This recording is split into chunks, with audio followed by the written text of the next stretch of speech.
With the arrival of summer, how can parents and grandparents help kids prepare their bodies for sports and keep them out of the emergency room?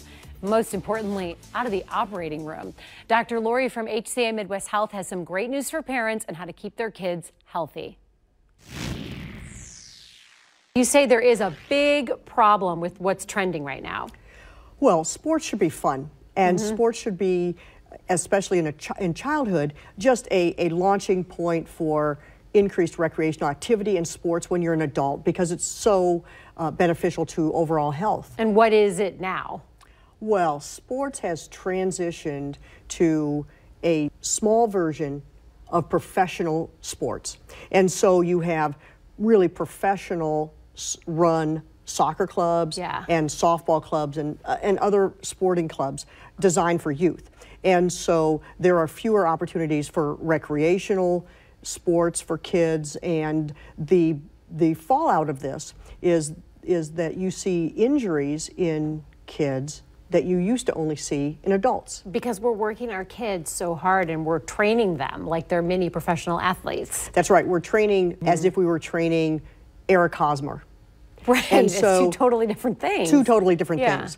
And so what we have to be mindful of is when children say that they have a joint pain or they have a persistent leg or arm pain, that we take that seriously. We don't treat it as if they were adults. They are predisposed to certain types of injuries because their bones are not fully mature.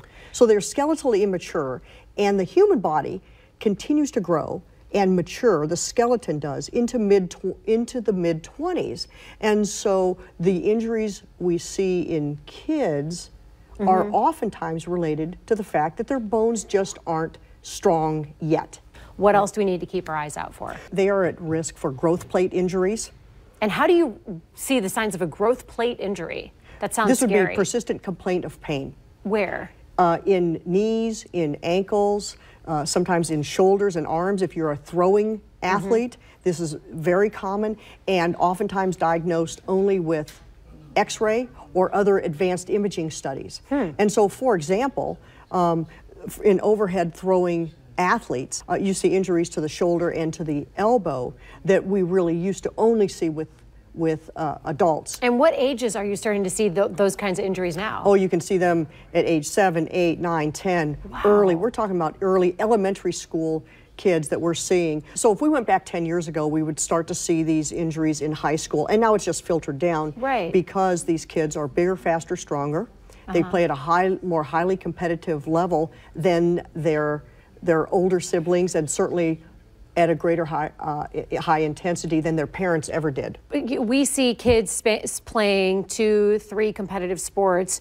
Do you limit how many sports your child should be playing at one time? Are we overdoing it on how many sports, and are we overscheduling them? I think a lot of pediatricians and psychologists would say that we overschedule our kids in general. And every kid is different. Some kids like to do more things than other kids, and some kids can manage that. But what we don't want is the child to get so overscheduled, play in so many different sports that they're tired and therefore at risk for injury. And also at risk for depression, anxiety, and those other attendant problems that can occur when somebody is really overscheduled and overworked. We want to look for physical complaints and take those seriously. They are not small adults. They are children with their own unique musculoskeletal problems, and you need to take them to a pediatrician or family medicine physician who understands that, or certainly a sports medicine physician. And you also want to look for signs and symptoms of burnout,